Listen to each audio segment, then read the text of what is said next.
もしも明日あなたの大切な人が目の前から消えたらどうしますか？日本の高齢化社会では年間多くの人が孤立しています。これは他人事ではないのかもしれません。38歳のゆいは静かなリビングで手紙を見つめています。夕方の光が部屋の隅を照らし影を作っています。テーブルの上には茶色の小さな箱、そこには懐かしい文字が並んでいました。10年間もずっと避けてきた名前、佐藤健一。それはゆいの父親の名前でした。なぜ今になって届いたのだろう。ゆいの指先が小さく震えていました。10年前のあの日はひどい雨でした。健一は大きな背中で玄関に立っていました。かつては大手企業の立派な役員でした。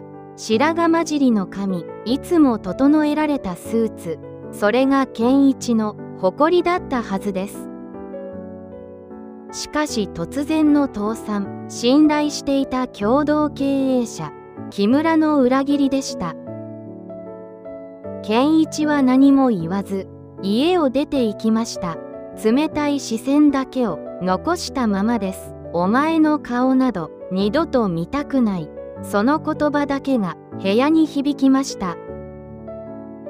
残された家族には深い傷だけが残ったのかもしれません。ゆいは父親をずっと恨んでいました。母が病床で寂しく旅立つ時も健一は現れませんでした。家族を見捨てて逃げたのだと誰もが思っていました。しかし現実には違う側面があったのかもしれません。日本のシニア層は家族に迷惑をかけることを嫌います。特にプライドが高い男性ほど孤立を選ぶ傾向があると言われています。健一もまたその一人でした。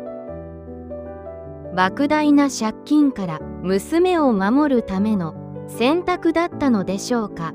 真実は未だ霧の中にありました。ゆいは静かにハサミを手に取りました。箱のテープをゆっくりと剥がします。乾いた音が部屋に響きました。箱を開けるとそこにあったのは古びた一本の毛糸のマフラーでした。それはゆいが小学生の時に初めて編んだものです。不格好な編み目、色あせた赤い毛糸。健一はそれをずっと持っていたのです。どんなに生活が苦しくなっても手放さなかった宝物。ゆいの胸に小さな波紋が広がり始めました。マフラーの下にはさらに別のものが隠されていました。古い通帳と一通の手紙です。手紙の便箋は少し黄ばんでいました。そこには健一の震える文字でこう書かれていました。ゆい、元気にしているか。その文字を見た瞬間、ゆいの頭の中にある疑問が浮かびます。なぜ父は何も言わずにこれを送ってきたのか。もしかしたらこれが最後のメッセージなのではないか。手紙の裏には現在の住所が小さく書かれていました。真実を知るための旅が始まろうとしているのかもしれません。父親が隠し続けた本当の理由は何だったのでしょうか。次回その理由が明らかになります。10年前の健一は今とは全く違う姿をしていました。大手企業の役員として毎日忙しく働いていました。白髪混じりの髪をいつもきれいに整え、仕立ての良い高級な紺色のスーツを身にまとっていました。体型もしっかりしており、背筋が伸びた姿は周囲の信頼を集めていました。娘のゆいにとっても自慢の父親でした。夕食のテーブルで仕事の話をする時の健一の穏やかな微笑み。それが家族の日常の風景でした。しかしその裏で静かに不穏な影が近づいていました。健一の前に一人の男が現れました。共同経営者の木村です。当時45歳だった彼はいつも華やかな高級時計を身につけ、柔らかな笑顔で近づいてきました。健一さんのおかげでこの会社はもっと大きくなりますよ。木村は毎日のように甘い言葉を並べ、新しい事業への投資を進めてきました。健一は木村を身の弟のように信頼していました。疑うことなどみじんもありませんでした。しかしその笑顔の奥に深い計算が隠されていたのです。知らないうちに事態は動き始めていました。嵐の日は突然やってきました。ある朝、オフィスに入った健一は言葉を失いました。木村の姿はなく、デスクの上には大量のセメントのように重苦しい書類だけが残されていました。会社の資金がすべて消えていました。木村が裏でペーパーカンパニーを設立し、すべての財産を持ち逃げしたのです。健一のスマートフォンは鳴りやみません。取引先からの怒号と悲鳴。どういうことだ、説明してくれ。健一は震える手で書類を何度も見つめ直しました。そこには木村の冷酷な署名だけが残されていました。連帯保証人の書類には健一の筆跡を模した偽のサインがありました。木村は健一を完全に身代わりに仕立て上げていたのです。すべての負債が健一の肩に重くのしかかりました。巨額の借金。社会的な信用は一瞬で崩れ去りました。かつての部下たちも誰も健一の言葉に耳を傾けません。信じていたのに。その声は誰にも届きませんでした。裏切りによる傷は心だけでなく健康状態にも影響を与えていた可能性があります。健一の背中は一回りも二回りも小さくなってしまいました。誇りは無残に踏みにじられたのです。このままでは家族に迷惑がかかる。健一は静かに家の中を見渡しました。妻とまだ若い娘のゆいの姿が目に焼き付きます。日本のシニア男性は自分の苦境を家族に共有せず一人で抱え込むことが少なくありません。健一もまた冷徹な仮面をかぶる決意をしました。自分が悪者になれば家族は守れる。借金の取り立てから娘たちを切り離すため、あえて冷酷な言葉を選ぶことにしたのです。その胸の痛みは誰にも語られませんでした。そしてあの日、激しい雨の中であの悲劇的な別れが訪れることになります。父が放った冷たい言葉の真意は何だったのか。次回その悲しい嘘の全貌が明らかになります。父親が去ってからの10年、残された家族の生活は一変してしまいました。ゆいと母親は小さな古いアパートへ引っ越すことになりました。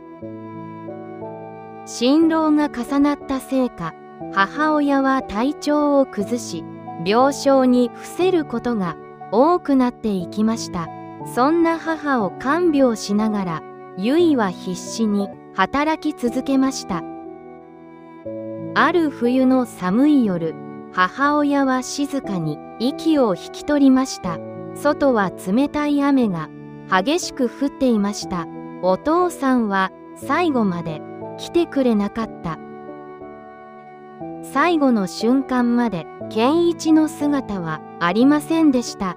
ゆいの心の中に深い諦めと冷たい塊が残ったのかもしれません。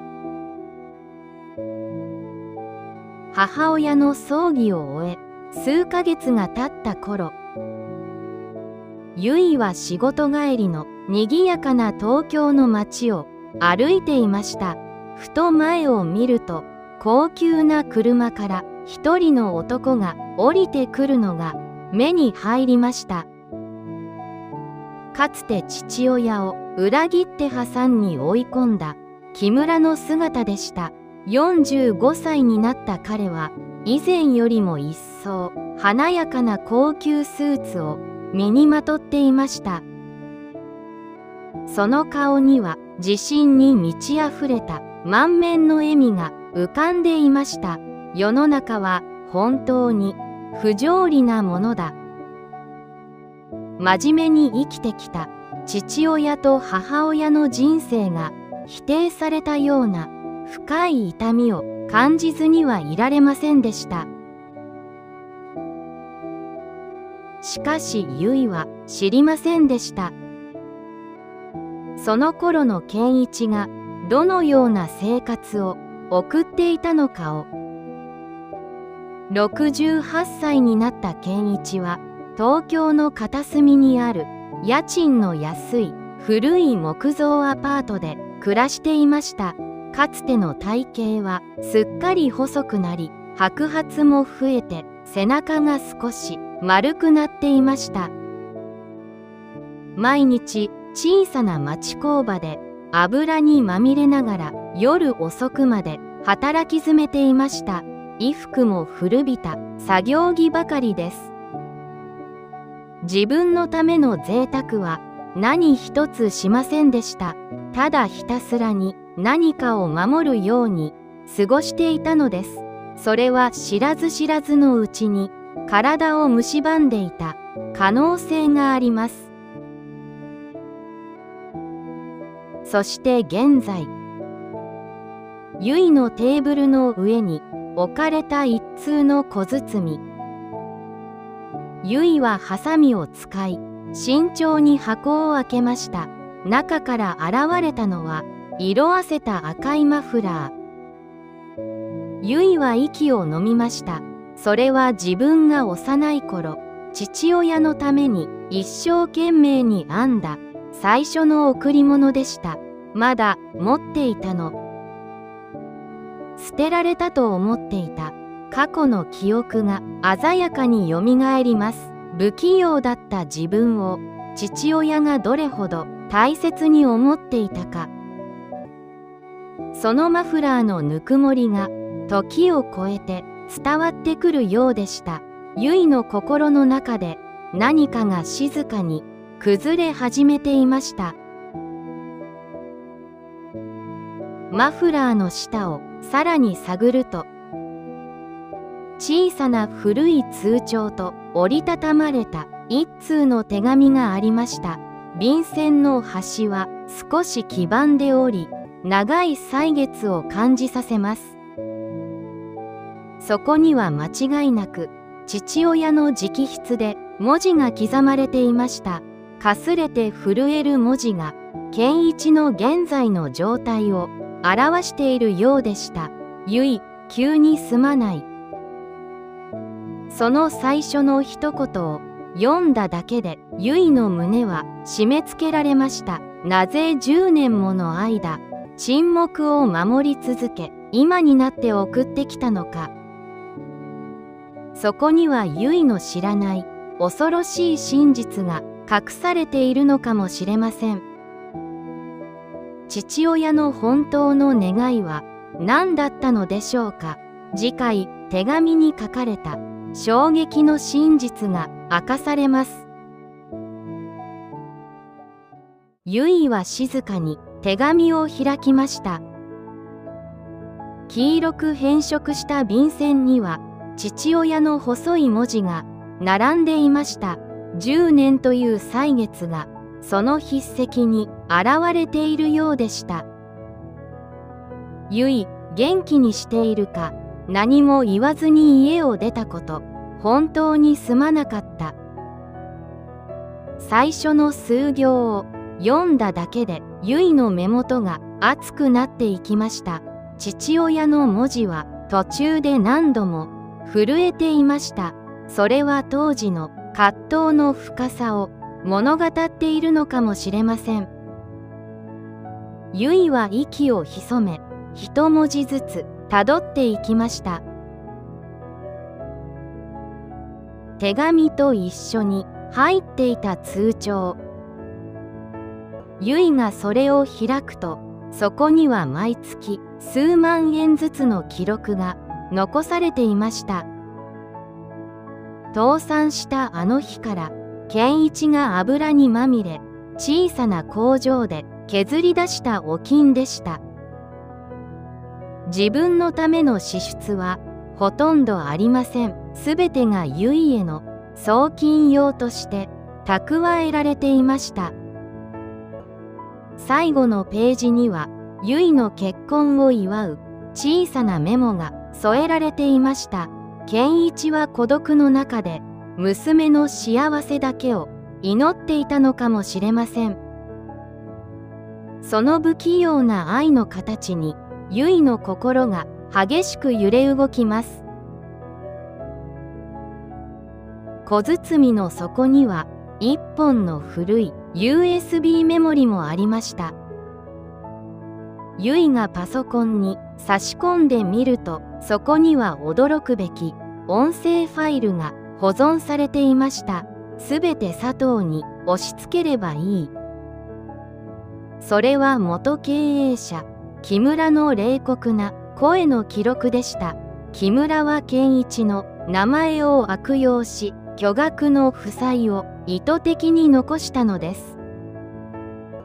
健一は自分の名誉のためではなく、家族へ危害が及ぶのを防ぐために沈黙を選んだのです。知らず知らずのうちに追い詰められていたのは健一の方でした。ゆいの体が怒りと悔しさで小さく震えました。